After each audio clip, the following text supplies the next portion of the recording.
to the Polgar Chess University. In this lesson, I'd like to share with you some critical moments. Critical moments are one of the most important things during a chess game. When you're already an experienced player, you'll find that, of course, your opponent will know all the basics to develop their pieces and control the center and make sure they castle, and they will not fall for very simple tactics such as hanging pieces or forks in one move or discoveries. So you'll need to do something extra, something to outsmart them, and that is not so simple.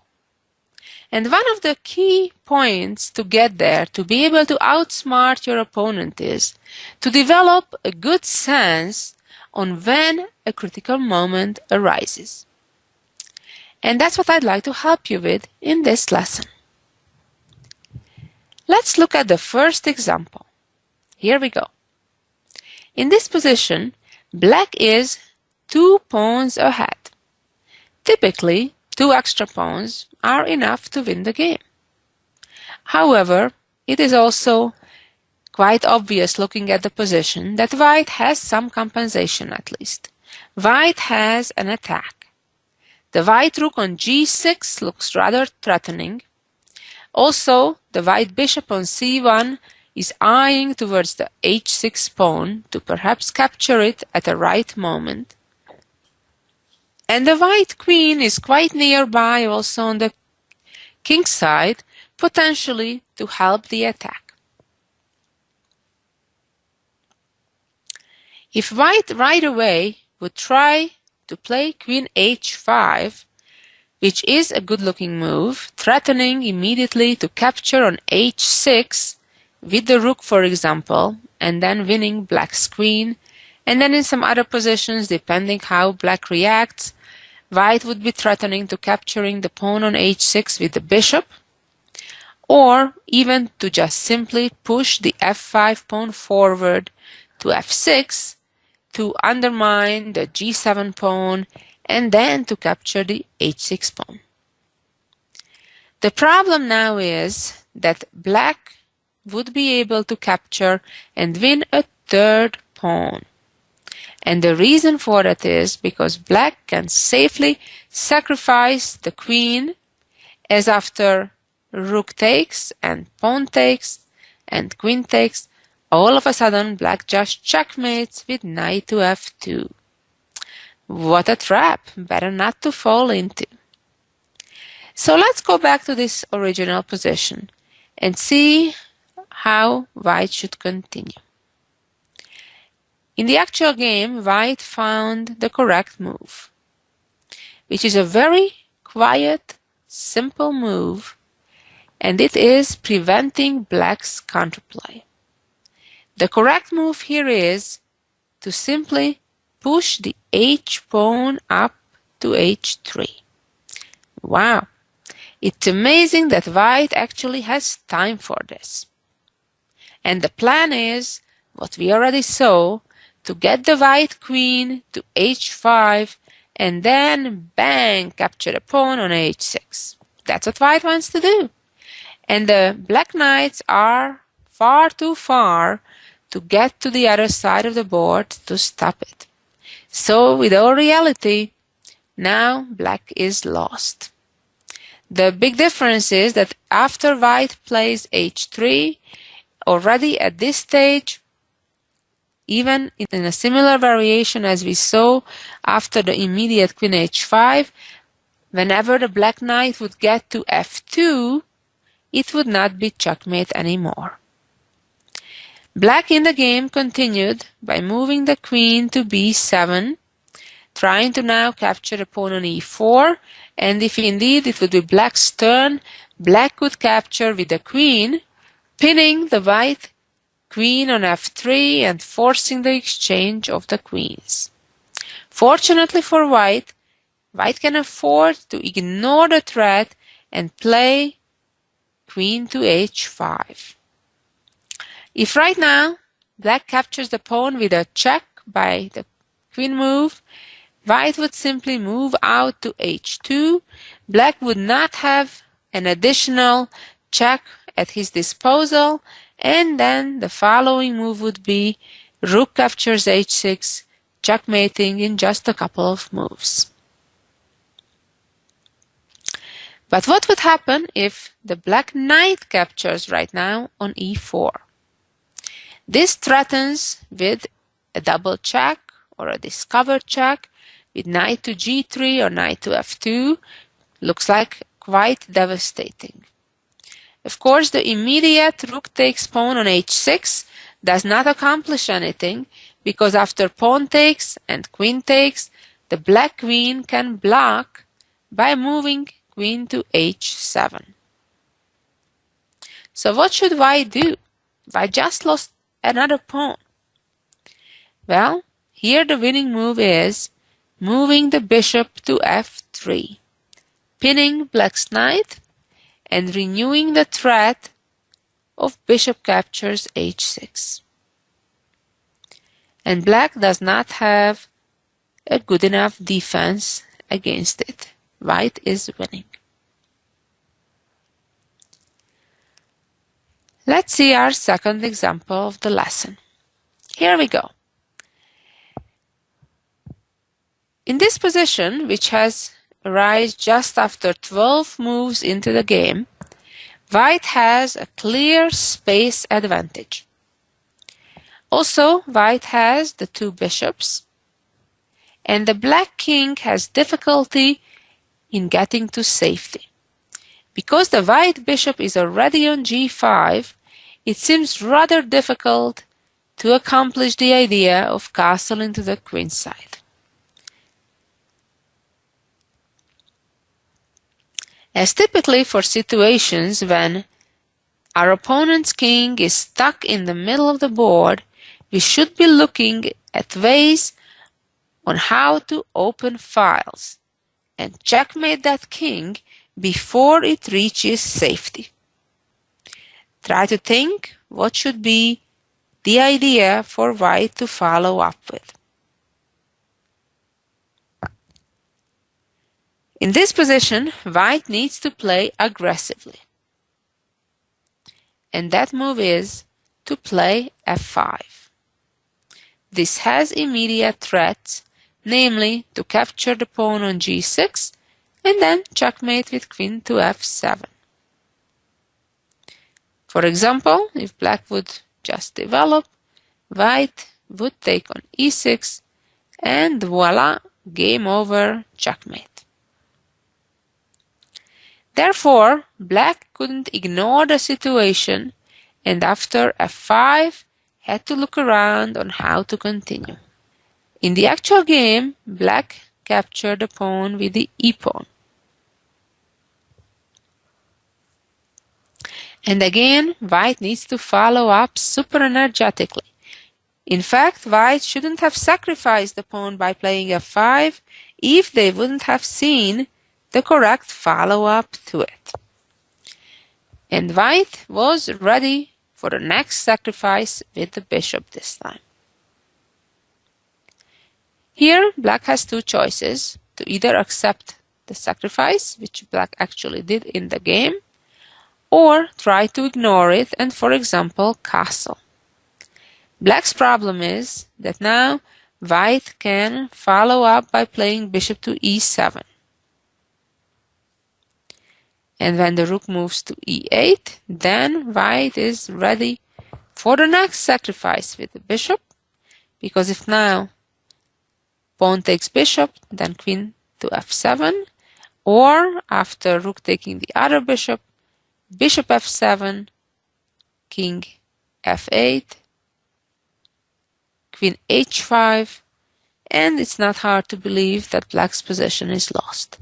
On the following move, the white bishop from f7 would simply move away, and then black could avoid checkmate only by giving up one or more pieces. Let's go back. After f5, pawn took, bishop took, and let's figure out what happens after indeed the pawn captures on f5. Naturally, queen takes f5, immediately threatening to checkmate on f7. If now black would protect that pawn with the rook, white would advance with e6, attacking the knight on f7, but even more importantly, opening the e-file, and then on the following move, rook e1 would arrive with an easily winning position.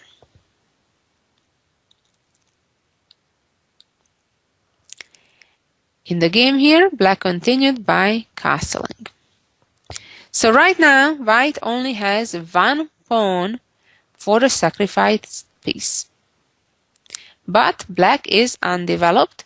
The rook and the knight are still in their initial positions, and at the moment the knight from b8 cannot even easily develop because it's busy guarding the knight on d7. And now white needs to continue playing aggressively, namely by playing bishop to f6.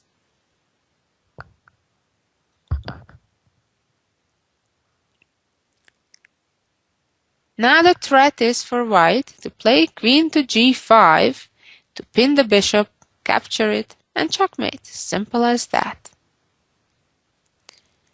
The game continued by knight takes, pawn takes, and if now black would try to hang on to his bishop, the game wouldn't last very long either. First of all, white would be able to bring his rook up to the third rank, and the collaboration between white's queen, rook, and last but not least, very important f6 pawn would decide the game to white's favor. The game continued with bishop takes pawn, queen takes pawn, and black is hoping to trade queens. A very important lesson: when you're attacking, typically the last thing you want to do is to trade off your most important attacking piece, namely the queens. Therefore, white moved the queen to h6. At this stage, white is in a very favorable position because there is even material, and of course the difference of the safety between the two kings is tremendous. Black will lose further material soon. Black moved the queen to c7, and then game check, and simply rook to f6, threatening with checkmate, and black can only delay it by a move or two, and then it's game over. Let's move on to our next example. This position is really complicated. Black has already sacrificed a piece, and at this moment white is up a knight and one pawn.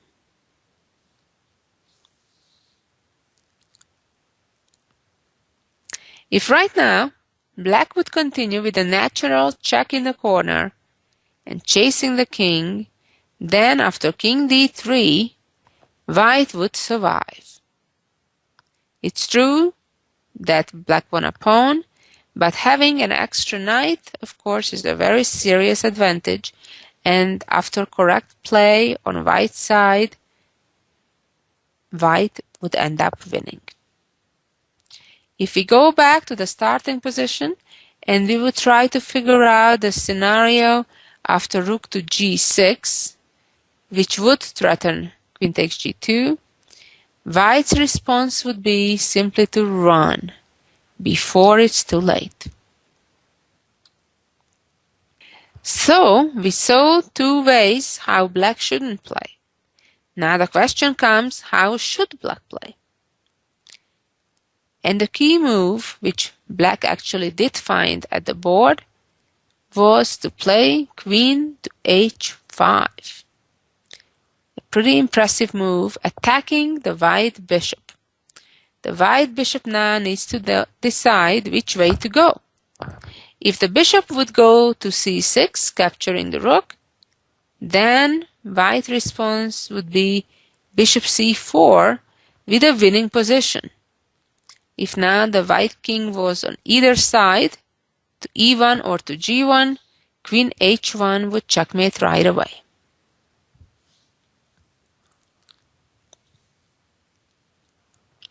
And after knight d3, the white king's escape route via d3 would be plugged in, and then black could simply checkmate in just one more move, rook h1.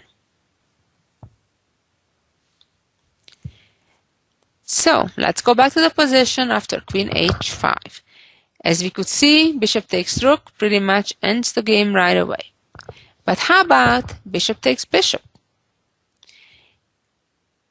Quite impressively now, black is able to capture that bishop with the rook. And the point is that after knight takes, queen check, king e2, queen g2, and king d3, like we saw in the first variation when the immediate queen h1 check did not work. Now it's checkmate in 1. Queen c2. Let's go back again. Queen h5, bishop takes bishop, rook takes back. And now another option is, what if the white queen retreats to c2? Well, now the win is not terribly difficult.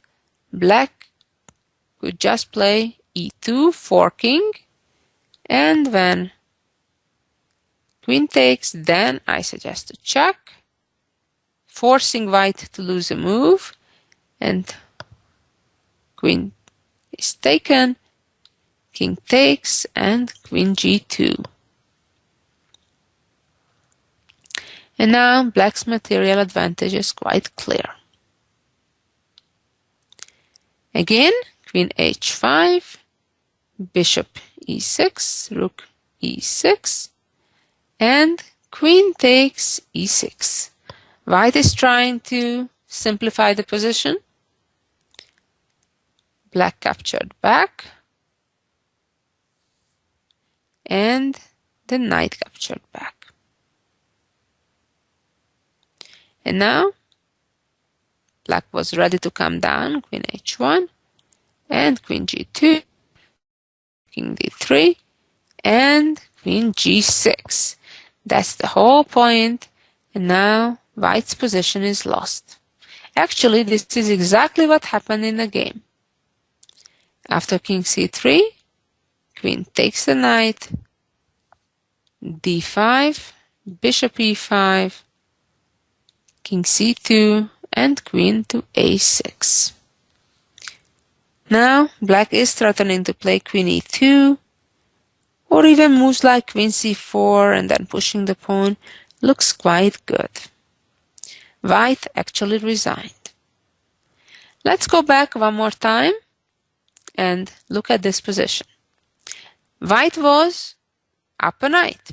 However, black has a very dangerous attack, as we saw. But interestingly, black needs to make a very fine move here instead of the immediate brute force way of playing and starting the game by giving a check with queen to h1. As we saw, the correct route was the unexpected queen h5, forcing the white bishop to go left or right. And then, for specific tactical reasons, black was coming out ahead. So this is a difficult, critical position. And now let's move on to our final position of the lesson, the jewel of the week. Here we go. In this position, white is a rook ahead, but they are facing a serious challenge, namely black's pawn on d2. That pawn is about to get promoted, and if the rook would try to catch it by moving either behind the pawn or moving to c1, it would be just captured right away. So maybe it's a good time to resign the game, isn't it?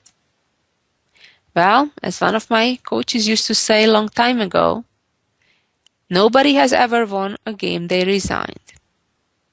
So the point is, as long as you have even a tiniest chance, keep on fighting, and perhaps your opponent may make a mistake and things may turn around. In this particular position, White can escape with a draw. As usual, try to take your time and figure out how can White save the game here despite the seemingly hopeless situation. Giving a check on c8 would not really help the issue because the black king would move to d7, not to f7, which would of course allow the rook moving to d8. After king d7, White's position is lost. So how about giving the check from the other side? That is the correct move. Now, would the black king try to go to the f-file, to f7? Then already White would have various ways actually to catch the pawn. One would be to check from f4 and then come down to f1, or the other option is to check from e7 and then go behind the pawn on d7. Either one saves the game. But how do we save the game if the black king moves to d8? That d4 square is still guarded by the black bishop. What should White do now? The knight seems to be far too far to catch the pawn. And yet, it's not. The correct move now is to move the knight to e5. And here is the trick why. If now the black pawn rather, gets promoted to a queen, White now has a simple tactic that ends the game with a draw right away. Namely, to give up the rook with a check, and if queen takes rook, then knight to c6. And the game ends up being a draw because of the fork. So, let's go back. Check, king d8, knight goes to e5, and what if the bishop simply takes that knight? If rook takes bishop, the pawn promotes. And as we know, a queen wins against the sole rook. Miraculously, White can save the game here still, even though it means that White is allowing the promotion of the pawn. The move is rook e3. Now the white rook is threatening to catch the pawn by moving behind it, and the point is that after the pawn promotes to a queen, rook d3, check, and of course black has to take, and that results in stalemate. What a beautiful, elegant endgame. Well, thank you for listening. I hope you got some better sense of critical moments in the game, and of course enjoyed the beautiful final position. Thank you, and hope you'll be back next week to learn some more ideas for your benefit. Bye-bye.